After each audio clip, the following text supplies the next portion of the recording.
Kita akan membahas salah satu emiten dan juga satu sektor yang terdaftar di Bursa Efek Indonesia. Nah, untuk sore hari ini saya mau membahas salah satu sektor yang lagi ngebul nih. Sebenarnya kalau kita perhatikan, kalau dari sisi kinerja keuangan rata-rata dominan justru masih mencatatkan penurunan kinerja. Tapi beberapa hari ini harga saham-saham rokok terus melejit. Kalau teman-teman perhatikan sebenarnya belum genap 1 bulan ya, Menteri Keuangan baru kita Pak Purbaya menjabat sebagai Menq, tapi untuk beberapa sektor sudah menunjukkan performanya termasuk saham rokok. Nah, kalau kita perhatikan kemarin Pak Purbaya sendiri sedang fokus di industri rokok karena kita ketahui kenaikan cukai rokok ya atau CHT dalam beberapa tahun terakhir, kurang lebih 5 tahun terakhir sudah mencapai 57%. Nah, hal ini tentu saja bisa mendorong penerimaan negara ya. Jadi kalau tarifnya makin tinggi, ini justru menurunkan atau menekan penerimaan negara. Tapi kalau tarifnya justru rendah, ini justru bisa meningkatkan penerimaan negara. Nah, semoga saja industri rokok kali ini bisa lebih baik dan terutama juga tantangannya untuk rokok ilegal bisa segera diselesaikan. Nah, untuk pada perdagangan hari ini ya, pada tanggal 23, kalau kita lihat beberapa saham rokok masih hijau ya. Bahkan sudah ada yang nyaris dalam sepekan itu naiknya kurang lebih hampir 40%. Di sini Gudang Garam naik hari ini 12%, HM Sampurna HMSP di 3,75%. Kemudian ada ITIK di sini 24,87%, ARA ya. Kemudian ada Wismilak ya, di sini ada Wismilak di 7,38%.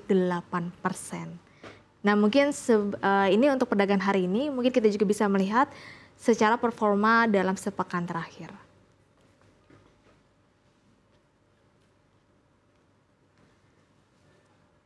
Nah, ini kita cut off-nya di tanggal 22 September ya, teman-teman. Di sini kalau data terakhir harusnya ini sudah rata-rata lebih di atas 50%, termasuk ada HMSP juga, Gudang Garam, ada ITIK dan juga Wismilak atau WIM. Di sini kalau hingga tanggal 23 sudah rata-rata di atas 50% ya. Untuk ITIK mungkin sudah mencapai 70% karena hari ini naiknya sudah di 25% atau mencatatkan arah. Dan kalau kita perhatikan juga memang dari sisi kinerja keuangan sebenarnya semuanya rata-rata belum baik. Tapi kalau kita perhatikan sekarang Menq yang baru sedang fokus di industri rokok dan terutama untuk membasmi rokok ilegal, karena kalau kita ketahui tarif cukai rokok ini kan memang berpengaruh terhadap rokok-rokok untuk tier 1, tier 2, tier 3. Sementara untuk rokok ilegal ini tidak terpengaruh. Makanya sekarang banyak istilahnya kalau kita perhatikan masyarakat Indonesia mulai beralih dari rokok tier 1, 2, 3 ke rokok ilegal yang memang jauh lebih murah. Tapi harapannya tarif cukai rokok bisa turun sehingga mendorong performa industri rokok bisa bangkit lagi. Nah, mungkin selanjutnya kita bisa melihat secara kinerja keuangan. Nah, seperti yang saya sampaikan sebelumnya, sebenarnya secara kinerja keuangan rata-rata memang masih mencatatkan penurunan performa laba bersih bahkan juga penjualan. Yang pertama ada Gudang Garam, kalau kita lihat pendapatan semester 1 2025 turun 11,3% menjadi 44,36 triliun saja. Dari turunnya pendapatan Gudang Garam kalau kita lihat laba bersihnya juga turun 87,3%, yaitu menjadi 117,16 miliar rupiah per semester 1 2025. Bahkan kemarin ada isu bahwa ada PHK yang terjadi di wilayah Gudang Garam. Kemudian HM Sampurna kalau kita lihat di sini performa pendapatannya juga turun tipis 4,56% menjadi 55,17 triliun. Kemudian kalau kita lihat performa laba bersihnya juga turun 35,8% menjadi 2,12 triliun. Tapi kita ketahui HMSP ini sekarang produknya sudah ekspansi ya, karena ada tembakau bebas asap, yaitu ada IQOS yang memang harusnya nanti bisa mendorong performa kinerja keuangan untuk HMSP. Kemudian Indonesian Tobacco atau ITIK kalau kita lihat di sini performa pendapatannya turun 8,4% menjadi 149,64 miliar per semester 1 2025. Laba bersihnya juga turun 7,85% menjadi 7,75 miliar rupiah. Nah, sementara untuk Wismilak Intium Makmur atau WIM, di sini justru ada peningkatan pendapatan ya, berbeda dengan 3 teman lainnya. Di sini pendapatannya naik 29,64% menjadi 2,88 triliun. Sayangnya laba bersihnya hanya naik tipis 0,7% saja menjadi 148,28 miliar rupiah. Nah, selain dari kinerja keuangannya, kita juga bisa melihat pangsa pasarnya. Merek-merek apa saja sih yang memang ada di Gudang Garam, HMSP, ITIK dan juga WIM?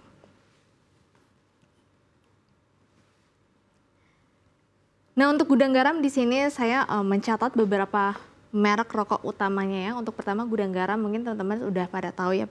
Merek-mereknya ada Gudang Garam Surya, Filter, Miles, Surya Professional, kemudian Signature dan juga Gudang Garam Internasional. Nah, di mana Gudang Garam ini pangsa pasarnya masuk di tier 1 ya. Memang di tier 1 ini adalah perusahaan besar ya, memang di mana kapasitas produksinya bisa lebih dari 10 miliar batang. Kemudian di sini HMSP, HM Sampurna, kalau kita lihat merek-mereknya untuk rokok batangan ya, untuk ada Sampurna Mild, Sampurna Kretek, Jisamsu dan juga Marlboro atau lisensi. Di sini masuknya juga di tier 1 untuk produsen yang besar. Kemudian untuk ITIC sendiri Indonesia Tobacco di sini masuknya di tier 3 ya. Kalau kita lihat untuk merek-mereknya ada Minak Jingo, Gold Silk, Mustang dan juga Treasury. Kemudian untuk WIM yang masuk di tier 2 atau Wismilak Inti Makmur, merek-mereknya adalah Wismilak Diplomat, ada Wismilak Slim dan juga ada Galan, ada Diplomat Evo.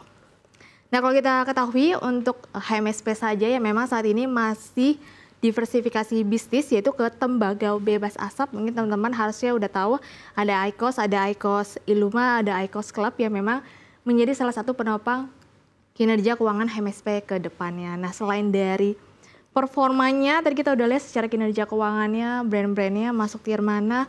Mungkin kita juga bisa melihat produksi rokok saat ini sebenarnya ada penurunan atau justru sebaliknya. Ya, kita intip secara produksi rokok nasional.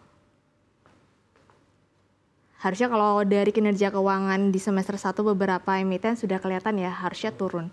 Nah, kita bisa lihat di sini ada data yaitu dari 2018 hingga tahun 2025 per Agustus ya. Mungkin kita berkaca di bulan Desember dulu dari 2018 ke 2024. Kalau teman-teman perhatikan ini satuannya adalah miliar batang ya. Di sini adalah miliar batang. Kalau teman-teman perhatikan di sini sejak 2018 kemudian 2019 hingga tahun 2024 produksi rokok nasional memang mencatatkan penurunan dari sekitar 30 miliaran sekarang hanya sekitar 20 miliaran saja. Di periode Agustus juga kalau kita berkaca dari 2018 hingga 2025 seperti yang saya sebutkan tadi sempat menyentuh level 31 miliar ya, akhirnya kalau kita lihat justru turun cukup tajam per Agustus 2025 hanya mencatatkan 25,5 miliar batang saja. Hal ini memang kalau kita ketahui rokok-rokok nasional memang kalah penjualannya terhadap rokok-rokok ilegal. Harapannya nanti dengan kehadiran Menteri Keuangan yang baru bisa membasmi rokok-rokok ilegal sehingga rokok tier 1, 2, dan 3 juga bisa performanya kembali lagi. Jangan lupa untuk dianalisa ulang dan tentu saja harap dievaluasi lagi apakah kenaikan ini kenaikan sementara ataukah memang nantinya sejalan dengan performa pemerintah saat ini yang memang fokus terhadap industri rokok. Disclaimer on, jangan lupa untuk dianalisa ulang.